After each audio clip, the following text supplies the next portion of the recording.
Il y a quelques années, lors d'un week-end à Paris, alors que j'étais en pleine séance photo dans l'Opéra Garnier avec mon Olympus EP1, appareil numérique qu'on peut presque qualifier aujourd'hui de vintage, avec un super rendu et que j'affectionne toujours particulièrement aujourd'hui, je me rends compte d'un problème sur mes images. Certes, l'appareil n'a pas les technologies les plus à la pointe et n'a jamais été exceptionnel en basse lumière, mais à ce point c'était bizarre. Et effectivement, je me suis rendu compte après quelques minutes de déni que c'était le champ du signe, non pas de mon appareil, heureusement, mais de mon objectif, un 14-42 mm qui ouvre de 3.5 à 5.6 avec stabilisation et autofocus que j'avais acheté avec l'appareil à l'époque.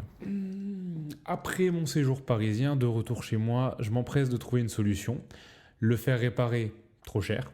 Le remplacer, mais toujours trop cher par rapport à mon budget et au vu du prix ridicule auquel je l'avais payé à l'époque, ça en valait pas la peine. Et à force de regarder les différentes options, les différents tests sur YouTube, comme tu es probablement en train de le faire, et je tombe sur plusieurs modèles d'objectifs manuels avec des marques comme Pergear, Seven Artisans, etc.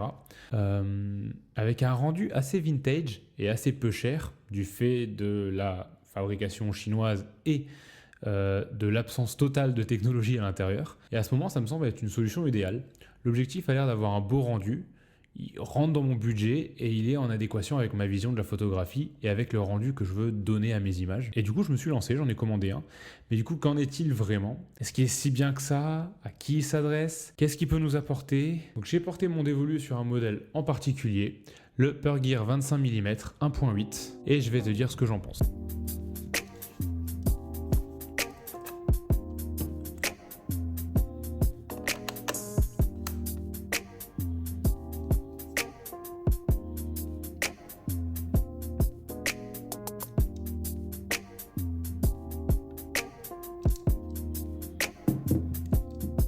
Commençons avec une rapide présentation de ses caractéristiques techniques. L'objectif est un produit donc Pergear, une entreprise chinoise pas très connue, mais qui nous propose un objectif de plutôt bonne qualité, assez lourd et tout en métal, qui a l'air même de prime abord bien plus robuste que mon précédent objectif, qui avait un rendu beaucoup plus plastique. L'objectif nous propose une focale de 25 mm, équivalent à un 50 mm sur mon appareil Olympus qui possède un capteur micro 4 tiers, donc idéal pour de la photo de voyage ou de lifestyle, ou pour du portrait si, comme moi, tu as un micro 4 tiers. Son ouverture va de 1.8 jusqu'à 16 et il délivre un bokeh magnifique, très présent et au rendu vintage qui te séduira forcément si c'est ce que tu recherches dans le rendu de ton objectif.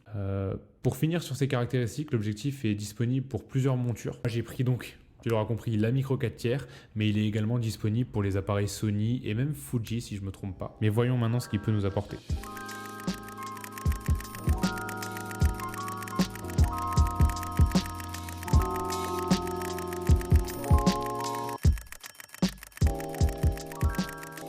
Comme tu peux voir, l'objectif délivre de très belles images avec un bokeh prononcé à faible ouverture et des photos nettes à condition de faire une bonne mise au point avec la bague de focus. Étant donné encore une fois qu'ici tu n'auras aucune assistance, tout devra être réglé manuellement. C'est peut-être ce qui pourra freiner les débutants étant donné qu'il faudra s'entraîner un petit peu pour avoir la bonne mise au point.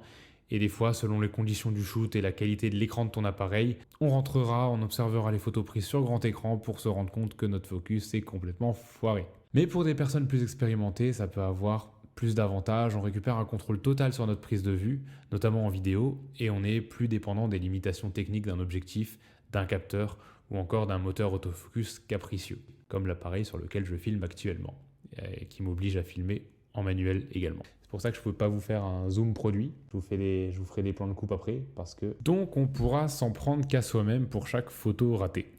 C'est un petit coup de main à prendre, mais je trouve que c'est ce qui fait son charme et qui lui donne son esthétique vintage, que j'apprécie tant et que personnellement j'essaie de reproduire, peu importe le matériel avec lequel je shoot, que ce soit mon Olympus, mon Canon, mon iPhone. Après, si ton objectif c'est de faire des fast cam comme je suis en train de faire, ou des vlogs, tu auras besoin d'un autofocus efficace et cet objectif n'est pas forcément fait pour toi et t'énervera plus qu'autre chose. À toi de voir donc si ce point représente un avantage ou un inconvénient dans ta pratique, mais garde en tête que c'est aussi ce qui justifie son prix très bas. Le rendu n'est certes pas aussi parfait que certains objectifs plus chers, mais c'est pas ce qu'on lui demande. Il va surtout te convenir si justement tu cherches pas à tout prix le meilleur piqué, le meilleur rendu, mais bien si tu recherches comme moi ce charme de l'ancien, ce petit côté argentique, rétro avec tous les défauts du matériel de l'époque, mais qui ont aussi contribué à cette esthétique et qu'on retrouvera jamais avec nos appareils dernier cri, avec des autofocus à la pointe de la technologie, une stabilisation sans faille, et comme sur certains smartphones, des outils d'intelligence artificielle qui commencent à arriver pour immortaliser un moment qui n'a jamais existé.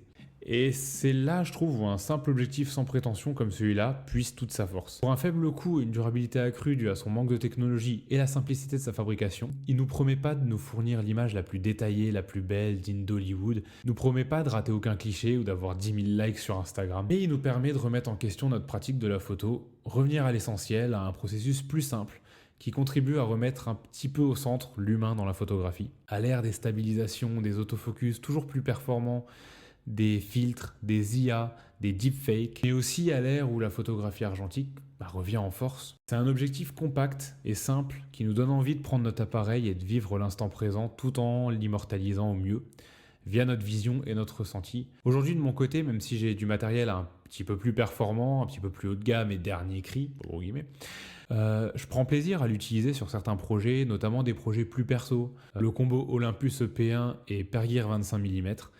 Et pour les photos de vacances ou pour garder en mémoire certains moments de vie, c'est top. Et puis après tout, la finalité du cinéma, d'une vidéo, ça n'a jamais été la quête de l'image parfaite. Sinon, on regarderait aucun film de plus de 10 ans, voire même plus aucun film du tout. L'image n'est qu'un médium permettant de raconter une histoire à notre façon et avec notre vision. Et c'est bien ce que permet, selon moi, ce modèle d'objectif ou ses équivalents. Privilégier le storytelling, notre storytelling, dans nos œuvres, en dépit du reste. Et c'est un mouvement qu'on voit de plus en plus, même sur les réseaux sociaux, là où tout le monde se bat pour avoir une Red, une Arri, les derniers Sony qui sortent, là qui te font des choses magnifiques, avec des appareils premier prix, voire avec les tout premiers point and shoot numériques. Et quand c'est bien fait, quand c'est réfléchi et quand on y met un peu de créativité, ça fait le taf. C'était Léo Duff, merci. Non, je plaisante. J'espère que cette vidéo t'aura plu, t'aura aidé dans ta décision d'achat et surtout dans ta pratique de la photo et de la vidéo.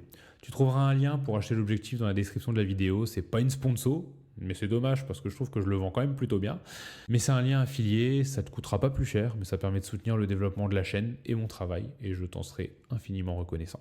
Merci d'avoir suivi la vidéo, n'hésite pas à me dire ce que t'en penses en commentaire, ça m'intéresse beaucoup de connaître ton avis et ton approche de la photographie. N'hésite pas également à me dire ce que t'aimerais voir sur la chaîne à l'avenir, quel sujet tu voudrais que j'aborde, que ce soit en photo, en graphisme ou autre. Et pour le reste, tu connais la chanson, abonne-toi, active la cloche, et on se revoit pour la prochaine vidéo. Ciao!